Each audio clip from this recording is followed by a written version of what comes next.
Hazreti Resul-i Ekrem ve Nebi Muhterem sallallahu teala aleyhi ve sellem Efendimiz Hazretlerinin aziz pak münevver mutahhar şeriflerine salavat-ı şerife getirenlerin ahir ve akıbetleri hayrola. Âle ezvâc-ı tahiret evlâd-ı Resul-i Eshab-ı Güzin Efendimizin Sari Enbiya-i İzzam Resul-i Kiram Hazretlerinin ervâ-ı şeriflerine Pirimiz Bilal-ı Habeşi radıyallahu anh Efendimizin Mihmandar-ı Resul-i Kibriya Eyüp Sultan Halid bin Zeyd Ebu Eyyub el-Ensari radıyallahu anh Şah Murşidan Şeyh Hacı Muhammed Bahadin Naksibendi el-Buhari Mevlana Celaleddin el-Rumi Mevlana Ziyaddin Halid el-Bağdadi SahibulZaman Kıbletül İslam Şeyh Mevlana Muhammed Nazım Adil el-Hakkani SahibulSaif Şeyh Abdulkerim Kibrisi Rabbani Kaddesallahu esraruhum haziratının erva için Hadimül Harimeyn-i Şerifeyn Yavuz Sultan Selim Han, Ebu'l-Fetvel Megazi Fatih Sultan Mehmed Han ve Serdar-ı Hakan Sultan Abdülhamid Han cennet mekan, Firdevs-i Aşiyan haziratının evvâne ve evne inayetine.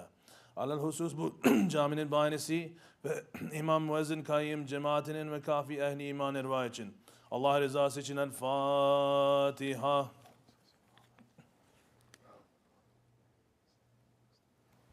أعوذ بالله من الشيطان الرجيم بسم الله الرحمن الرحيم إن الله وملائكته يصلون على النبي يا أيها الذين آمنوا صلوا عليه وسلموا تسليما اللهم صل على سيدنا محمد وعلى آل سيدنا محمد الله أكبر الله أكبر Allahu Ekber, Allahu Ekber.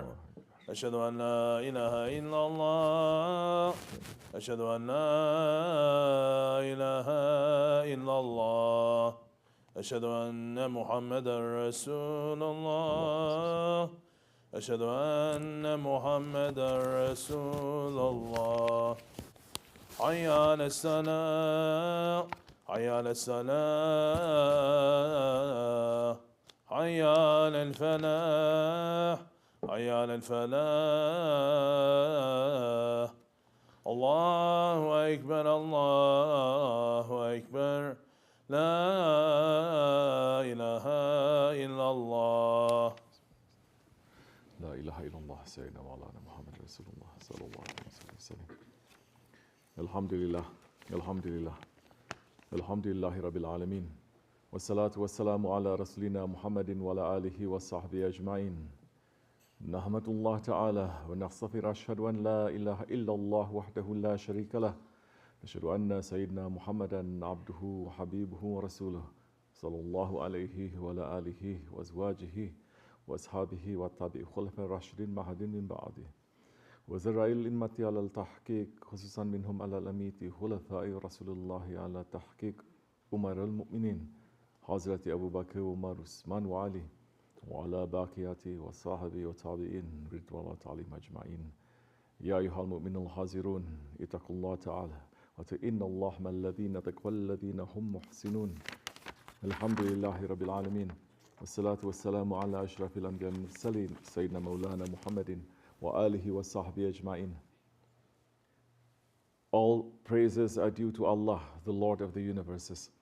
All praises are due to Allah who says in the Holy Quran, in Surah Al-Yunus, BismillahirRahmanirRahim. Truly, in the changing of the day and the night, and all that Allah has created in the heavens and earth are signs for a people who fear Allah.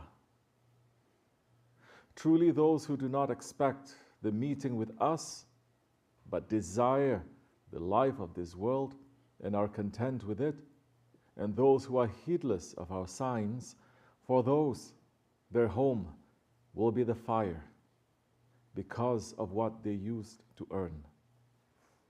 Truly, those who believe and do good works, their Lord guides them by their faith. Rivers flow beneath them in the gardens of delight. Their prayer therein will be Subhanak. Glory be to you, Ya Allah. And their greeting therein will be Salam, peace. And the end of their prayer will be Alhamdulillahi Rabbil Alameen. All praises are due to Allah, Lord of the worlds. Sadaqallah al-Azim. May all peace and blessings be upon the master of the prophets, Hazrat Muhammad Mustafa alayhi salatu wassalam. We are sending Salatul Salam on the Holy Prophet alayhi salatu wassalam with the words of Ghawz al-Azam, Shaykh Abdulkerim al-Gailani, Qaddasallahu Hasir.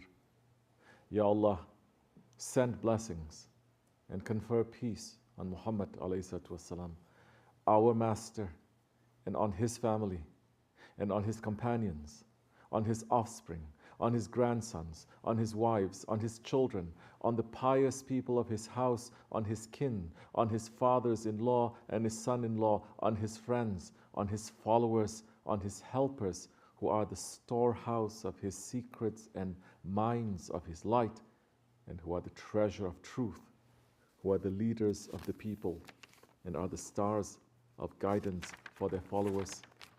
Infinite blessings and peace be on all of them. Ya Allah, be pleased with his companions forever, and equal to the number of your creations, and equal to the weight of your throne, and equal to the ink of your words. Let these blessings and salutations continue as long as you are remembered by those who glorify you. Amin. Amin. May peace and blessings especially be upon Hazrat Abu Bakr Siddiq, Hazrat Umar Farooq, Hazrat Osman al-Ghani, and Hazrat Ali al-Murtaza, and all those who follow them until the last day. May peace and blessings be upon the Mashaykh of this Nakshibendi way, the guides to the Tariqat of Haqq. May peace and blessings be upon the Ottoman Sultans, the guardians of Ahl Sunnah wal Jamaat, the upholders of the mission of the Holy Prophet ﷺ. May Allah love those who love them. May Allah curse those who hate them. May Allah return their rights to them soon. Ya Rabbi, help the Ummah Muhammad. Ya Rabbi, help those who are under killing and cruelty and oppression. Ya Rabbi, end the tyrants and their tyranny. Ya Rabbi, end the oppressors and the oppression. Ya Rabbi, send us a sultan who will be our shield. Ya Rabbi, send us a Khalifa who will be our head. Ya Rabbi, send the promised one, Hazrat Muhammad Mahdi alayhi salam. Amin. Ya ayyuhal mu'minun, O believers, we are in the holy month of Ramadan. The word Ramadan itself in Arabic means to be scorched, to be burned.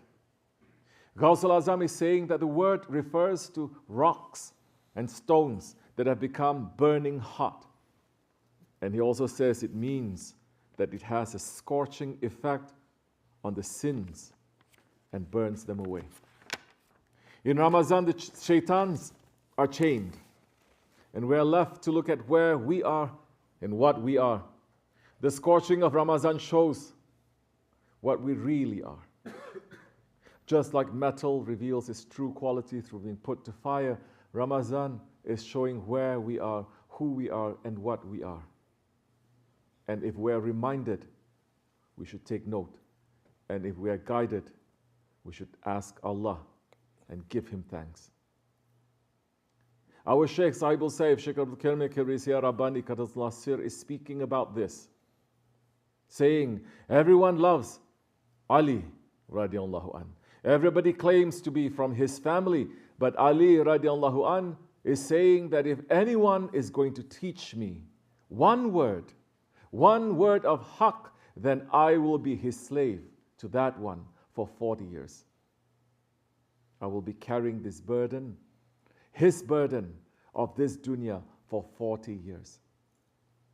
Claiming through tongue, it is easy. Put it in action. Let's see. If you put that in action, your reality is going to come out. So many fake rings in these days, fake gold. Touch that stone. That puts the reality out. Is it gold or is it a fake one? So let's touch. Let's touch you. Let's put you to that stone.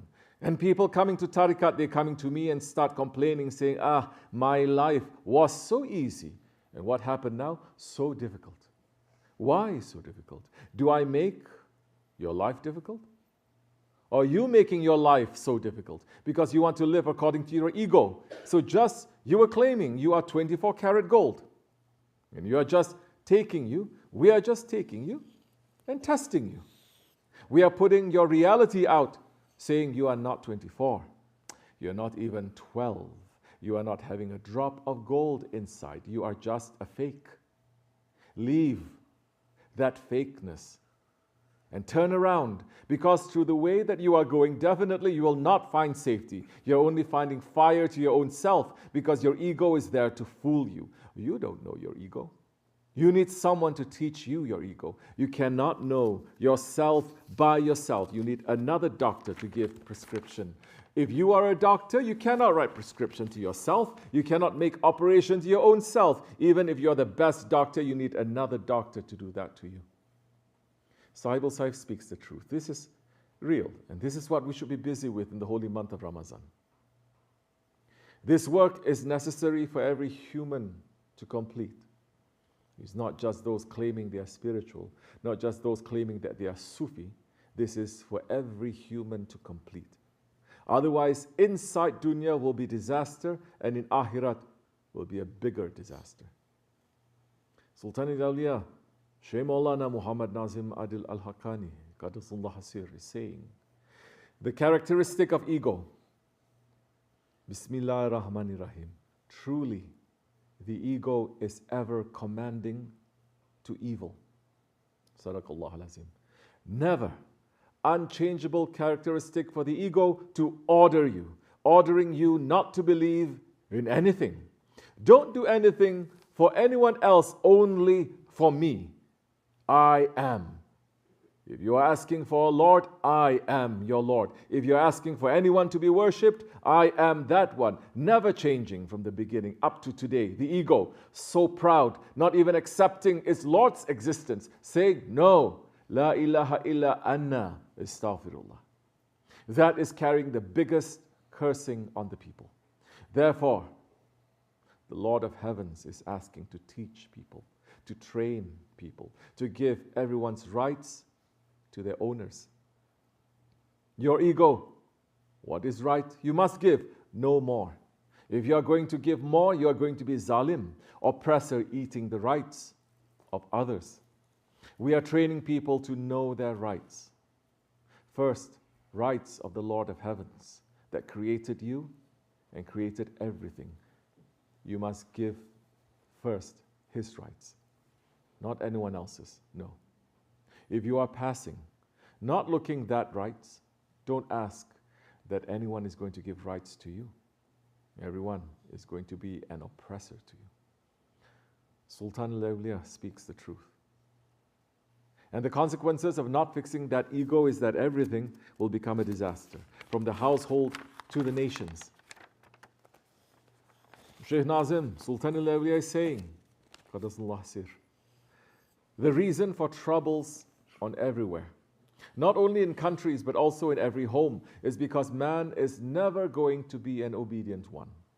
Wives are disobedient. Children are disobedient. There is no discipline in the smallest part of the community, and that is making troubles to increase. There is no one commander or ruler of a house. The wife is saying, no, I am also the ruler, and troubles are coming between men and women.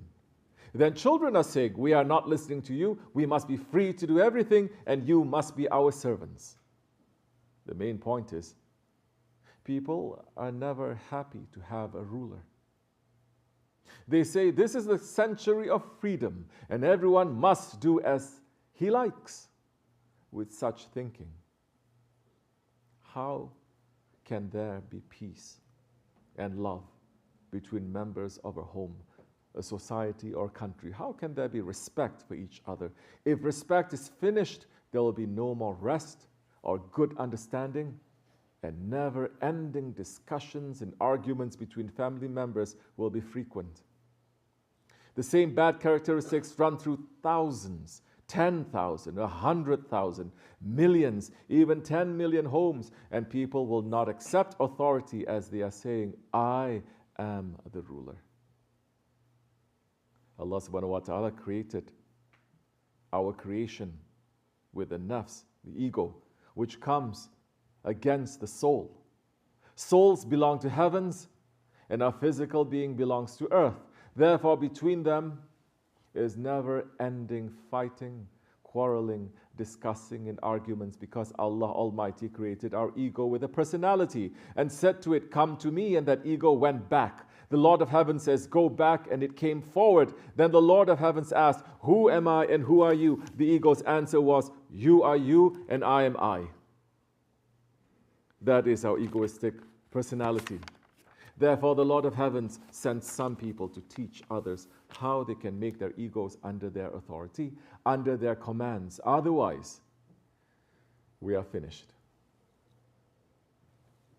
If we are claiming that we want to see the end of tyranny, but we ourselves are tyrants, we ourselves are serving tyrants, we ourselves are in a tyrannical system that we love,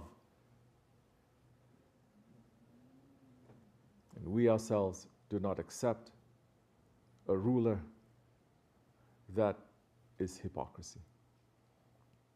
And until we are on the way of working against that ego, of not listening to it, and of submitting to a guide, we are tyrants under the ruling of our ego. It is not enough to say, I am on the way or I have a guide. We have to submit and follow for us to be able to submit to Allah subhanahu wa ta'ala. Otherwise, the one without guidance will be lost. Our Shaykh, SahibulSaif, Shaykh Abdulkerim al-Kibrisi Rabbani is saying, only job of these prophets were to tell people to turn from dunya to akhirat. Leave their ego, leave worshipping their ego, and turn to Allah subhanahu wa ta'ala, clean themselves from nafsu ammara. This is the job that 124,000 prophets came to tell people from the beginning of Adam alayhi salam until the last prophet and until the end. Now we are in the Ahir of Ahir Zaman. We reached completely to the end. There's nothing between us and the judgment day. The nation of Muhammad alayhi salam is still sleeping. The whole mankind is sleeping. And the biggest ghaflat is falling on the Muslims. Muslims are in big ghaflat, day and night, 24 hours a day. It doesn't matter, holy days, holy nights, it doesn't matter. Everyone is running to satisfy their ego. Be careful, the end of that road is Jahannam. If you don't clean yourself, if you don't clean your ego from nafsu amara to nafsu mutma'in, fire is going to burn. All these days, especially Ramadan. Ramadan is the month that people must pull themselves together. They must put themselves together. They must sit and think what they are doing and why they are doing. What is the purpose of the actions that I'm doing? With this, are Allah and His Prophet going to be happy with me? Or Allah and His Prophet ﷺ are not going to be happy with me? That's the biggest ghaflat today that mankind is not asking. Mankind is not asking themselves. It's not looking, it's not running, it is only running to do what the ego says. Firaun, from 7 years old to 70 years old, from males to females, Firauns became Firauns. Firauns are tyrants, yes. And Allah subhanahu wa ta'ala, with all these prophets, 124,000 prophets that He's sending to mankind, He is saying, I have forbidden tyranny to myself. And I'm forbidding tyranny to you also. I'm forbidding tyranny to you to do it to each other. And this is what the 21st century people are good for, non-stop. They are sitting next to each other, but they are tyrants to each other. If you're not getting off from that, then the end of that road is Jahannam. Not fasting 1 month, fast all your life. If the fasting is not making you to become a better servant, then it's just like an animal that you're tying it on the corner and you're not giving it food. You have to learn to analyze before you do things, to understand why you are doing and what is the intention behind. The most important thing, the intention. Before you open your mouth, you must think, you must know, you must understand, where is His word going to reach in the end? What kind of damage is it going to do? Before you do any action, you must think, you must analyze, you must understand, where is the end of this action going to lead me? Later, oh, I have this problem. and I have that problem. Your problem never ends. It is impossible. It is in your hands to try to do something. The Holy Prophet ﷺ is coming from the war. He came to his masjid. He sat and the Sahaba Kiram came and they sat. They said to him, now we are turning. He said to them, now we are turning from the small jihad to a greater jihad, to the bigger jihad, from a small war to a bigger war. They said, Ya Rasulullah, sallallahu alaihi wasallam, we are just coming from war. So many Sahaba died, so many are wounded, so much wealth disappeared. How can there be a bigger war than this? He said, yes, there is. The war that you are going to make against your ego, against your nafs, that is the biggest jihad that you are going to make. And that jihad must continue until you enter to the grave. You cannot let it go. You cannot say, oh, today I fix myself, my ego is complete, so I'm going to do as I like. You cannot do as you like. The more you are completing your ego, the more you're going to see Allah's order more detailed to you. You watch every word that you say. You watch every step you make. This is the reason of tariqat. Tariqat is not for you to eat each other. Tariqat is not for people to sit next to each other and hate each other. It's not that. Tariqat is to teach you, to take you from the lower self and to bring you to the highest station. If you are not doing that, then it doesn't matter what kind of shaykh you have. People didn't listen to the Prophet ﷺ. They ended up in Jahannam. Abu Jahl didn't listen to the Prophet. So many Abu Jahils didn't listen to the Prophet ﷺ. They were sitting in front of him. They were watching him. They didn't listen to the Prophet. Who they listened to their ego, to their shaitan. In the end, they are in Jahannam. Right now that we are talking, the fire is burning. Azrael is going to come to you and to me. Maybe tomorrow, maybe earlier than that. Don't forget, the way you live, that's how you're going to die. The way you die, that's how you're going to rise. Whatever you are busy with at that time, that's how you are going to die. If you're busy cleaning yourself, your ego, you are okay. If you are busy praising your ego, you are in trouble. So this is the month, the holiest month, the easiest month that you can take care of your ego. This is the month that the shaitans are chained, but I'm seeing that people's ego are more wild still. Shaitans are not there. You cannot say that shaitans are coming to bother you. No, it's not shaitan, it's your ego, it's your nafs. So you become so slave to your ego that you don't even need shaitan anymore. The ego is directing you left and right. The words of our Shaykh are haq. And they are the best advice for us. We are ending with the dua of Ghawsul Azam, for which we ask for his support. Ya Allah, bless Sayyidina Muhammad sallallahu alaihi wasallam. Such blessing which may fill the heavens and earth, such blessings by the mercy of which you accept our duas and purify our nafs. Bring to life our dead souls, solve our difficult problems, banish all our trials and tribulations, by virtue of which your mercy and beneficence may permeate our affairs and affairs of all the Muslims. Ya Allah, bestow endless blessings on us, put up with our mistakes, keep us steadfast on the Holy Prophet's straight path, and help us and keep us in peace. And make our matters easy by keeping our bodies and souls undisturbed. Send peace and safety on our faith and belief in our worldly matters and in the hereafter. Our end should be on the Quran and Sunnah. Gather us with your beloved friend in paradise without making us go through severe torment, and in the condition you are pleased with us and not angry with us. By your mercy, make our end without trouble, in peace and safety. Amen. Amin. Estağfurullah. Estağfurullah. Estağfurullah. La ilahe illa huvel hayyul kayyum ve etûbü ileyh. La ilahe illallah vahdehu la şerike leh lehul mulku ve hamdu şeyin kadir. La ilahe illallah vahdehu la şerike leh lehul mulku ve hamdu. La ilahe illallah vahdehu la şerike leh lehul mulku ve lehul hamdu yuhyi ve yumiitu ve ala kulli şeyin kadir. La ilahe illa ente subhaneke in kuntu minez zalimin. La ilahe illa ente subhaneke in kuntu minez zalimin. La ilahe illa ente subhaneke in kuntu minez zalimin. Subhun kudusun Rabbuna Rabbil Malaikati ve ruh. Subhun kudusun Rabbuna Rabbil Malaikati. Subhun kudusun Rabbuna. İnne dîne Allahi İslam. Kâme salam. Allahu Ekber, Allahu Ekber, Allahu Ekber, Allahu Ekber.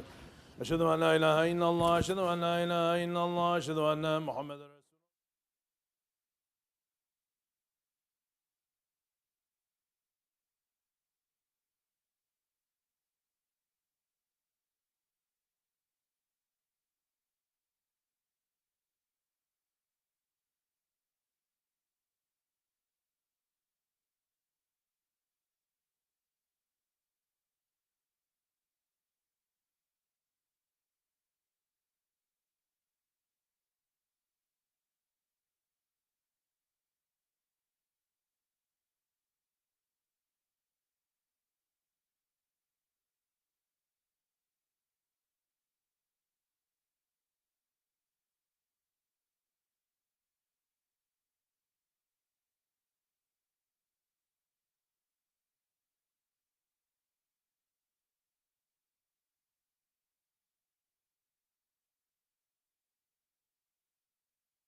Shaykhs don't give sohbat. So they can be in a high, then after that they come down from the high and they just live their lives. They can use their minds, doubt this, that, question, waswasa, it doesn't matter. This is, no, it's nothing to do with that. This is a matter of honor.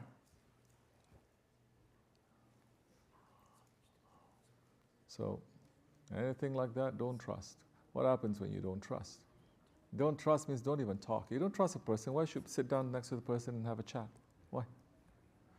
But you're so high intelligence, brainiac, yani. You love to reason things out. So you think reason is going to help you? It's not. Reason got shaitan into trouble.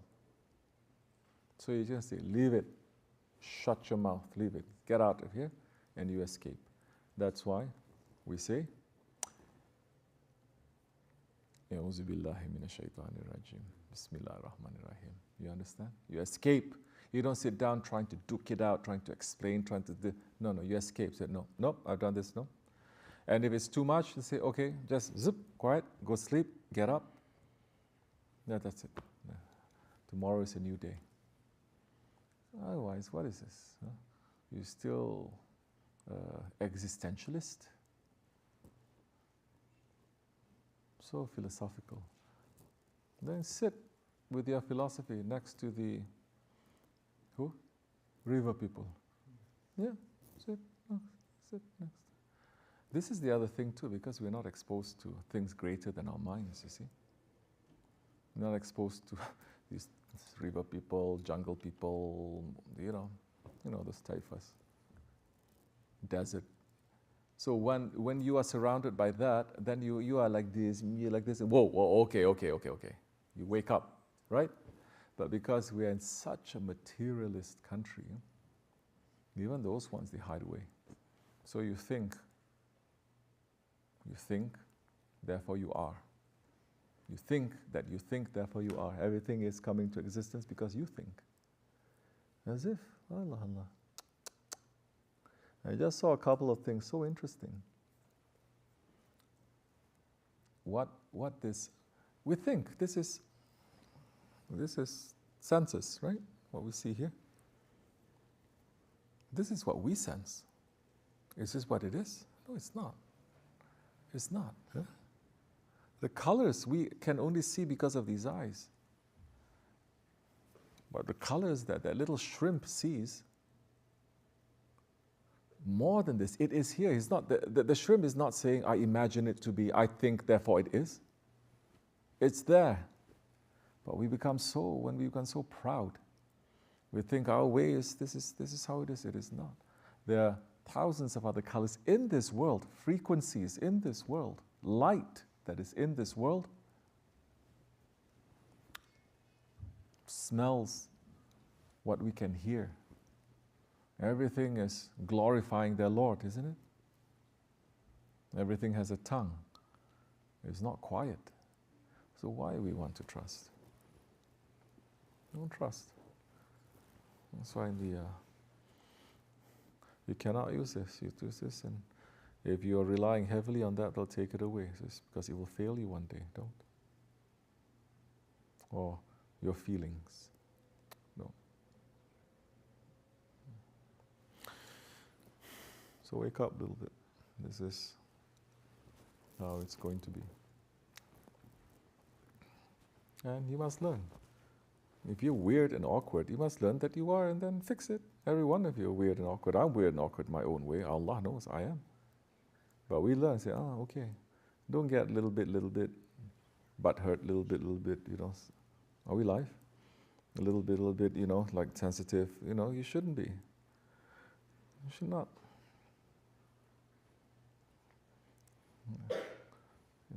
Yes, Adil, you saying something? Moving like a lion. Why?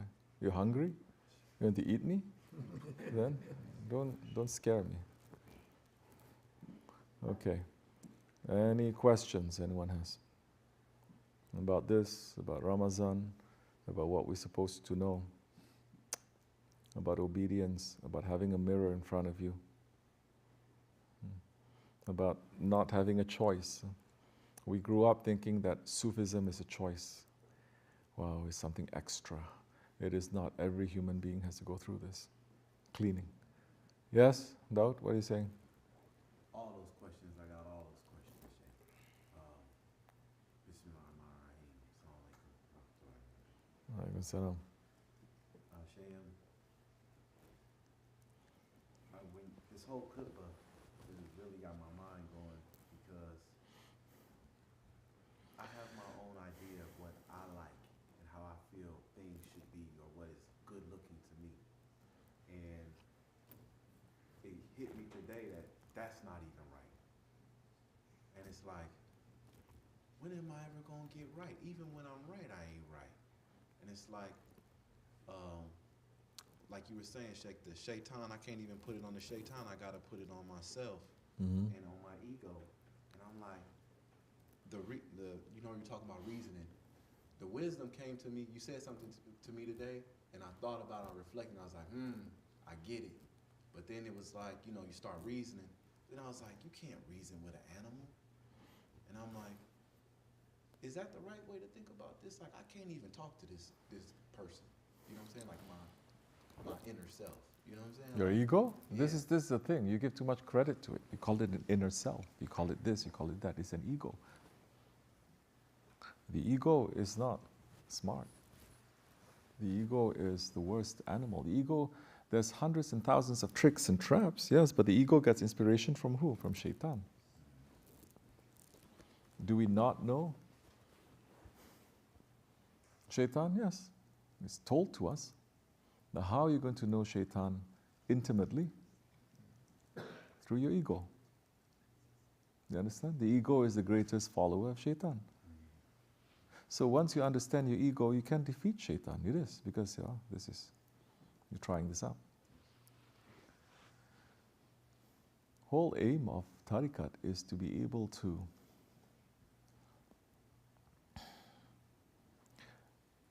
disappear, to become nothing. Not disappearing generally, to disappear into something. To disappear into something. The whole aim for us in this life is to disappear back to Allah. But there are stages. It is to disappear. How are you going to disappear when still holding on to your thoughts, your understanding, your ideas of good looking, your wisdom, your knowledges, especially when those knowledges and everything is in contradiction to what your guide from the Prophet is saying to you. Your guides from the awliyas are saying to you. How? Again, I say, today is Wednesday. You know that story? Today is Wednesday. We cannot say more. We say more. Murids are going to run away. They say, this is worshipping. Which people, they're saying that. You are worshipping. What they're going to say, worshipping the Shaykh. What they're going to say about the Sahabi Kiram. What they're going to say for those ones who are obeying and disappearing in their sultans and their kings and their... But if it's about disappearing into your wife or wife into husband, it's okay. There's not worship, yani, right? Or you disappear into your football team, that's okay. Everything else except for those whom Allah loves and they love Allah. Isn't that the whole thing about Wahhabism? And they say they are still people. So is the Prophet ﷺ. He's still a person.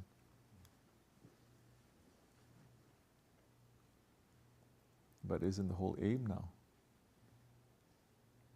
is to disappear into him? They say, no, disappear to Allah, not him. MashaAllah, you become Yahudi then. You cancel out all their prophets, but you believe in Allah. No, it's only me and my Lord. Guess what? La sharika lah. Even that thinking is wrong. So when you find it in contradiction, and we are not testing people, we are not. Okay, Shaykh is saying this. We are not speaking without permission, without authority, or without any knowledge. There are easier ways to live this life than to do this. What is this? This is, we're getting just a little taste of the lives of the prophets, the lives of the Ahlul Bayt, the lives of our Shaykh. What are their lives like? Difficult. Difficult is an easy word. Pain. Betrayal, heartache, suffering. Yeah, you still have to love people. Do you understand now? So there are better ways to doing it, but it is an order. We have to do it. They make it easy for us, they make it easy for us, yes. So those who are following, then we have to go through all those things according to our level. Don't ask for it, but according to our level. Expect that. Expect that. How are you going to say you're following the Prophet, but you don't feel what he feels, or you don't experience what he experiences? Not even a little bit. And all you want is to say, I love you, and go to highest Jannah next to him. You understand how spoiled, how entitled, how stupid this is. It's a spoiled child. Children are more responsible. Children, when they see you hurt, they run to you. When they see you carrying heavy things, they will help you. When they see you cry, they will come and they will comfort you. Children will do that. You think our Prophet ﷺ is happy with what is happening to this world, to his ummah now? Who is crying with him? Who is crying with him?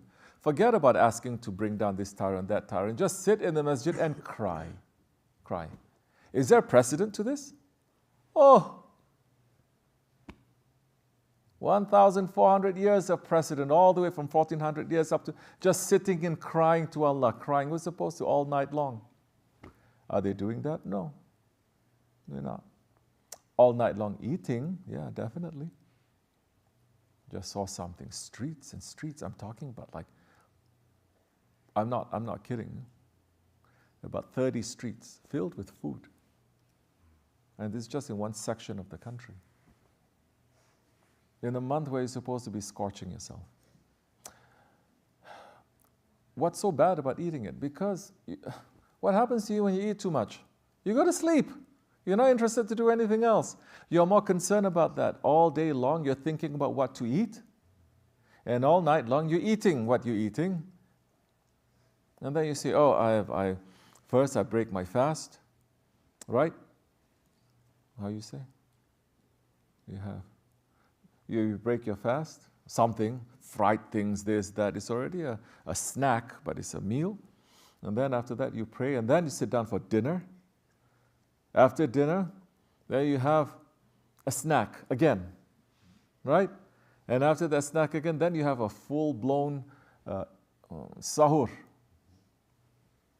Not too long ago, I'm not 1,000 years ago, 100 years, not too long ago, it's like, for people to even do that just by themselves, when it's too much, they say, this is wrong.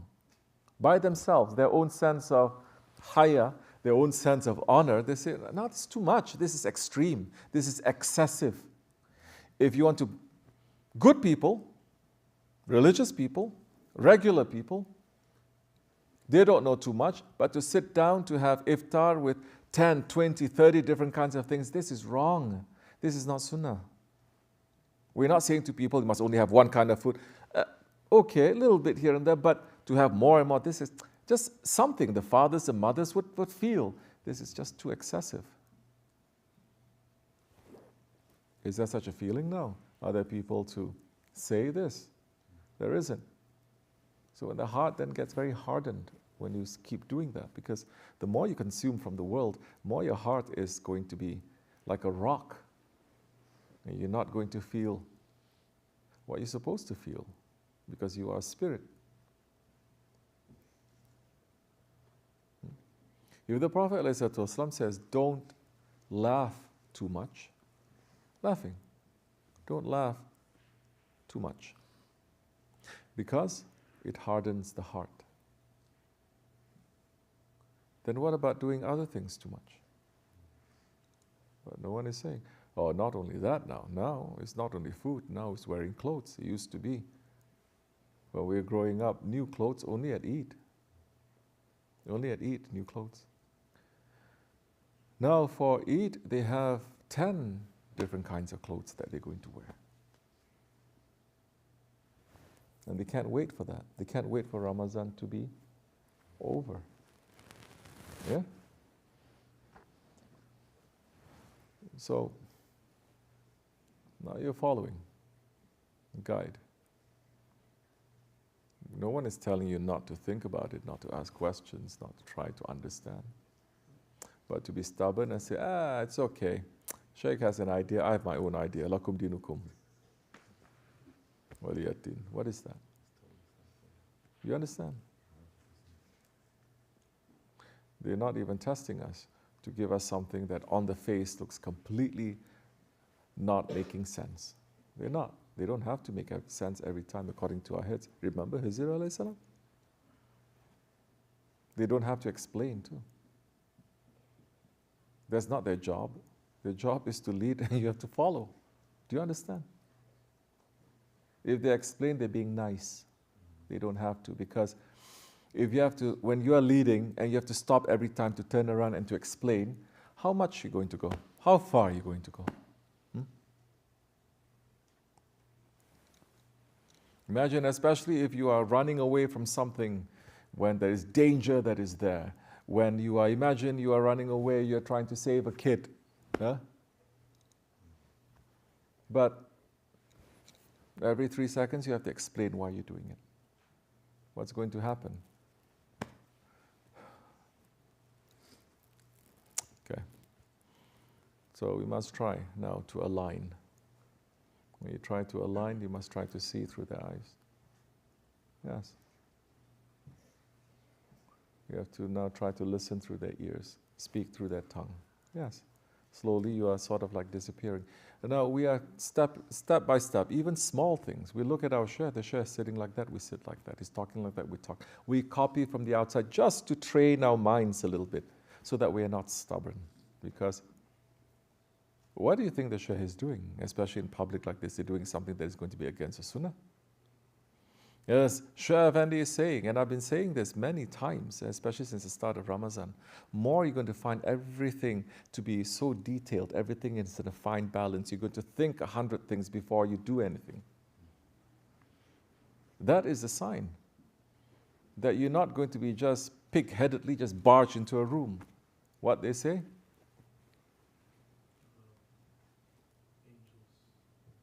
Angels.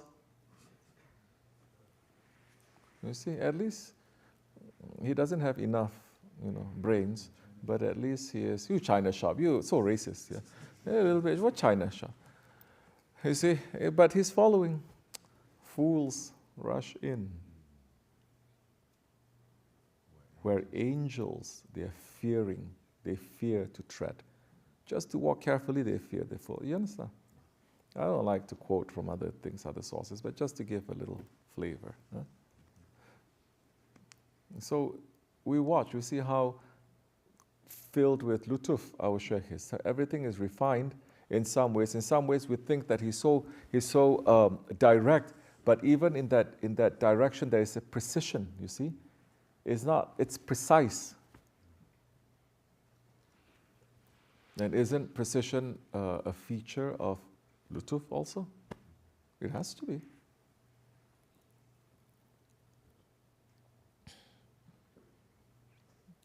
So now you are going to see what comes out, when it comes out, how it reaches.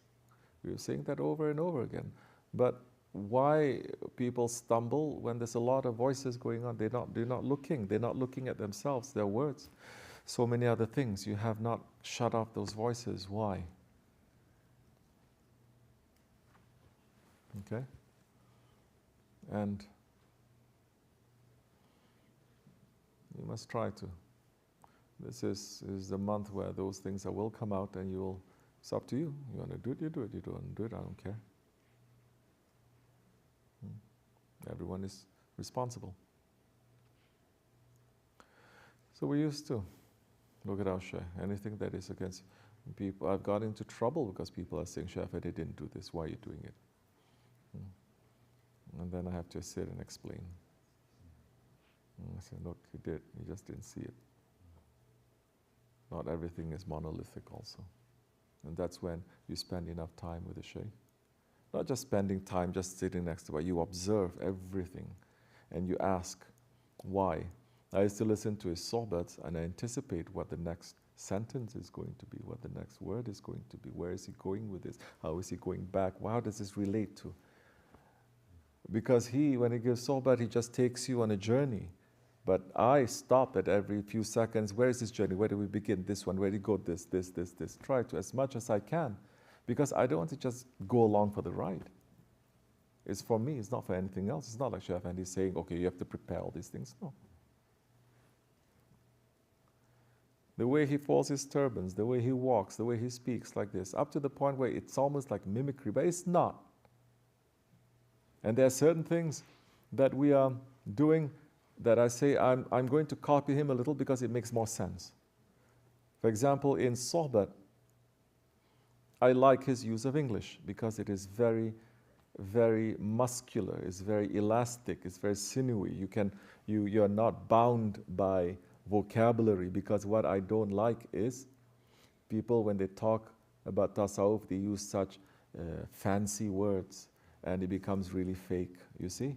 And my Shaykh doesn't do it. Whether I like or I don't like, that's put aside, but is my Shaykh doing it? No, it's very simple terms he uses. So I try to be simple. Sometimes it's necessary, I'll speak in other. But that is the first step then. Otherwise, how are you going to disappear? Then you're still insisting on your own separation.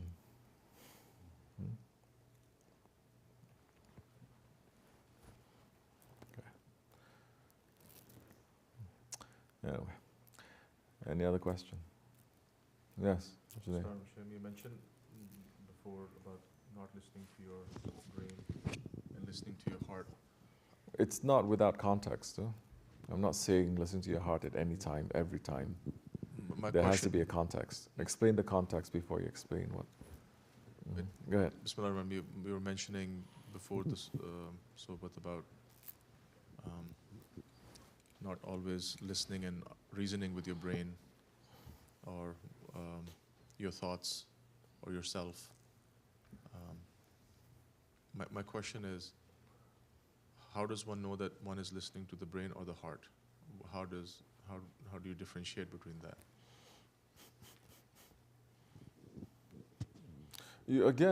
I'm speaking something really, I'm not speaking conceptually here. This is not philosophy. This is something that is tied to, especially if the person is asking to his own experience, what we talk about the khutbah but now you're taking all those very specific things that I'm speaking and you are opening it up as if it's a philosophical question. Do you understand me? Now be specific. Give me an example and I'll give you that. Because it's not binary. That when I'm speaking to him, he knows exactly what it's about. This is very specific. Did you understand the specificity of that? You didn't. If you understood, then you're not going to take that for yourself because it doesn't fit. We started off with that. And that is very specific. I'm trying to make everyone to understand, but he understands more. It has to be. He has a question, I want everyone to try to understand, but he will understand it more because I'm addressing directly to his experience. Same words, and he knows, and you know. That is not something that is binary. Heart or head, black or white. It's not like that. What is specific in that? That's why I'm saying talk about the context first. That is the context. You didn't explain the context, you just got the concept, the idea, but you don't know the situation. That's why when you first started off, I know it's all the flags already there. I was like, don't rephrase it properly. Because you're going to take something into just a question of philosophy, and then we'll all be Pakistani uncles, crossing our arms, sipping chai, and talking concepts. And then, because it's just a concept, everyone is just shooting in the dark, because it's not specific, right? It's just shooting in the dark. And then somebody says, oh, no, it's like this. It's, oh, no, it's like this. And everyone is wrong, and everyone is right. Where does it go? Nowhere.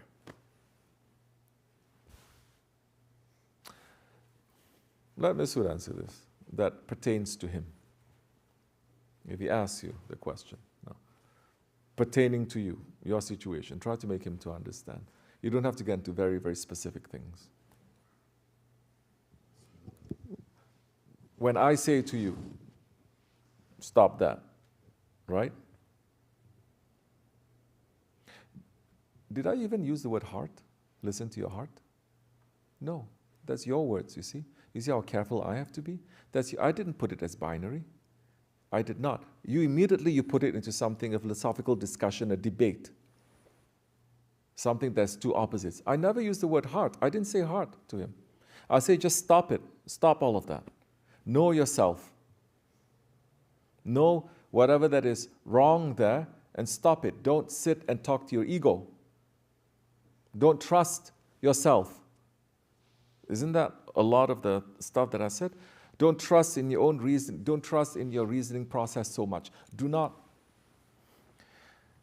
Especially when it's negative. Concerning what? Let's say concerning matters of obedience. You understand? Let's say you have one day shaitan sits on your shoulders and you start doubting Islam, or you start doubting tariqat, or you start doubting following. Then those words, does it make sense to you now? Because now this is about, I said, don't listen to doubts. Don't listen to doubts. How many times, Shaykh Effendi, even more on the head, he's saying it. Huh? Get rid of your doubts. He didn't even say talk, reason them. I explain. He does is get rid of them, he says. I don't even want to see them. Yes?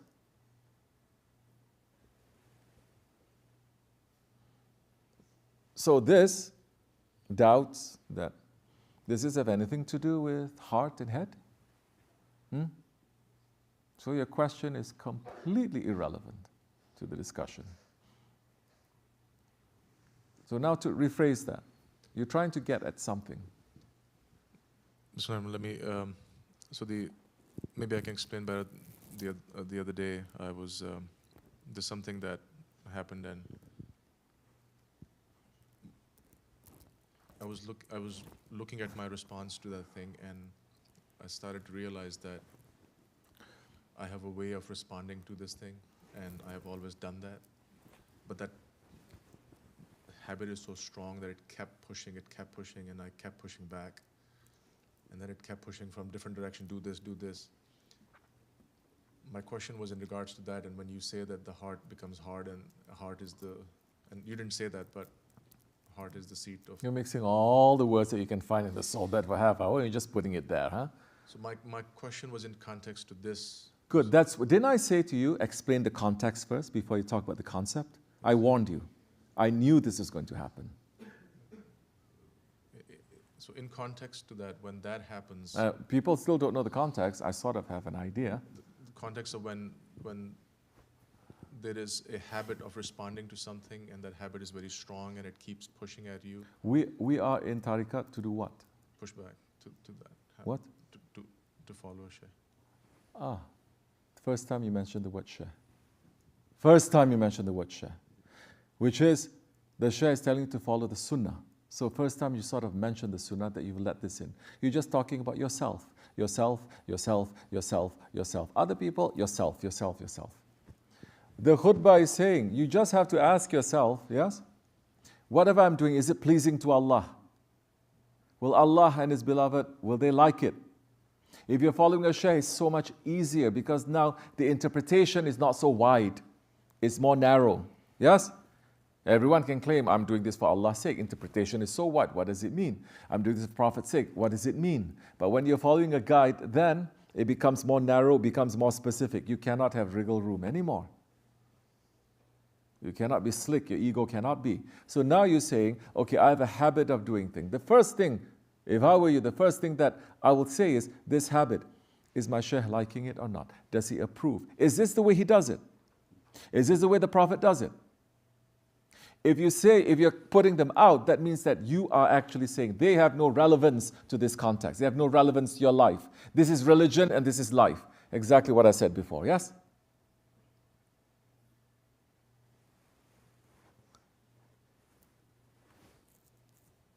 We're not talking about a habit of you, let's say, giving medicine to people, a habit of you, giving medical advice. We're not something that's so specific that you may say, oh, but my Shaykh is not a doctor.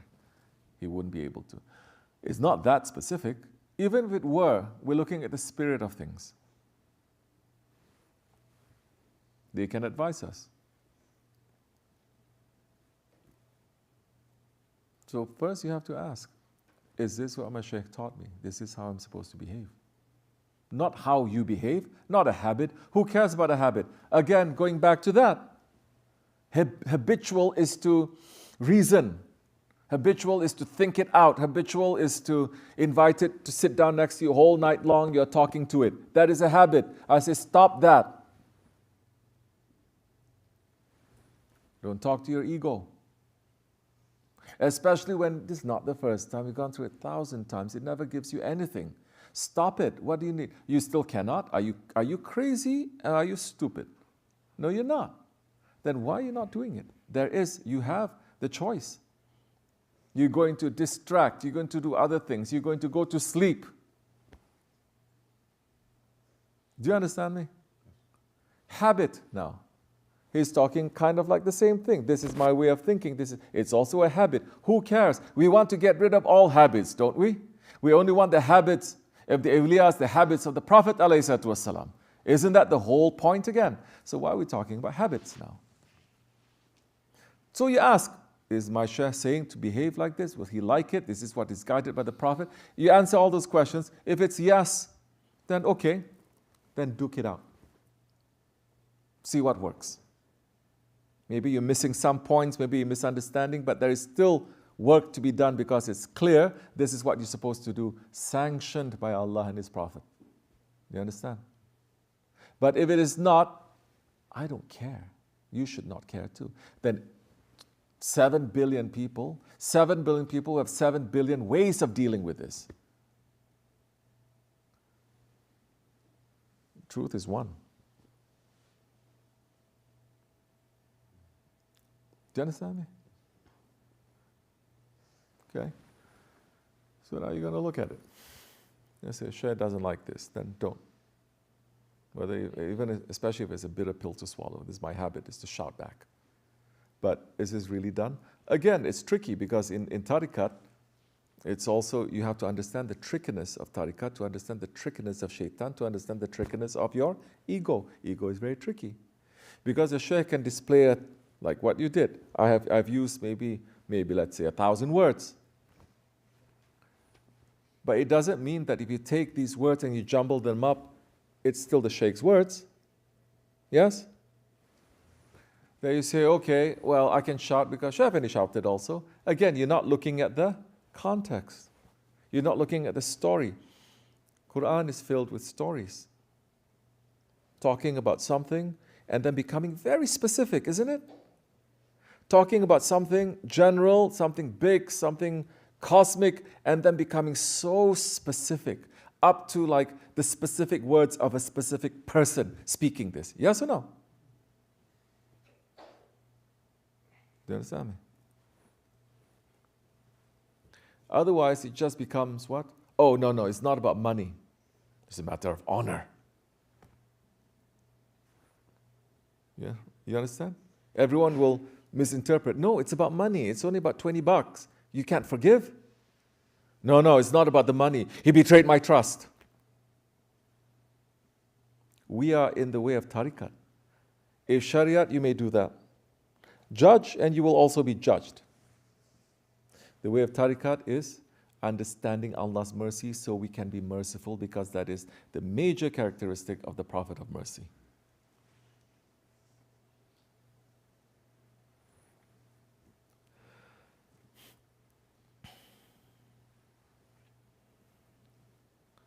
So then it becomes, no, it's the wrong protocol. Why is Shaykh doing this? Don't you know for a mirror to even ask those questions how dangerous it is? It's not I'm interested to know what is the reason.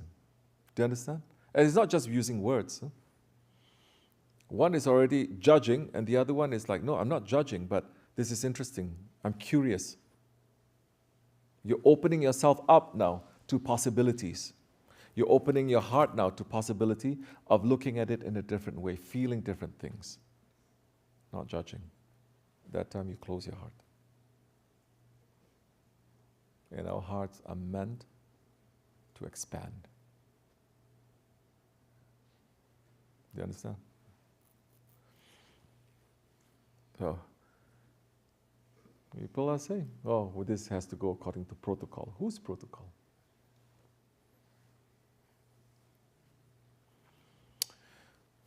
It's a matter of honor. Whose honor? In Jahiliyyah, they were fighting for generations out of a sense of honor too. That's why I'm looking. So many people, they are like that. Small thing they can't let go. They can't forgive. But they know Quran, they know so much, they follow so many years, but they cannot forgive. They still be very grouchy and very cranky and very negative. They're not open, they're not stepping on their ego to accept, this is my family, this is my brother. Right? I know those who are trying, and I know those who are not trying.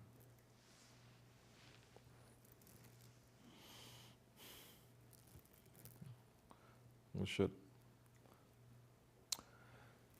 put this into our heart.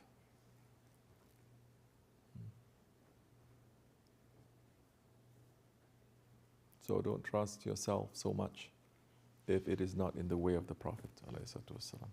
If it's not in the way of the Prophet explained, don't trust yourself. Don't even trust your feelings. Your feelings, oh, I feel, I still have feelings. Who's saying your feelings are correct? Who says your feelings are correct? I still have feelings. Who gave you those feelings? Or is the owner? Qutbah is also saying everything has to return to its owner. So you're still insisting. Okay, insist.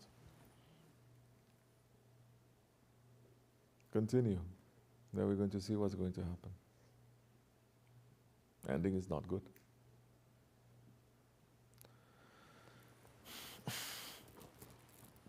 Should try. Okay.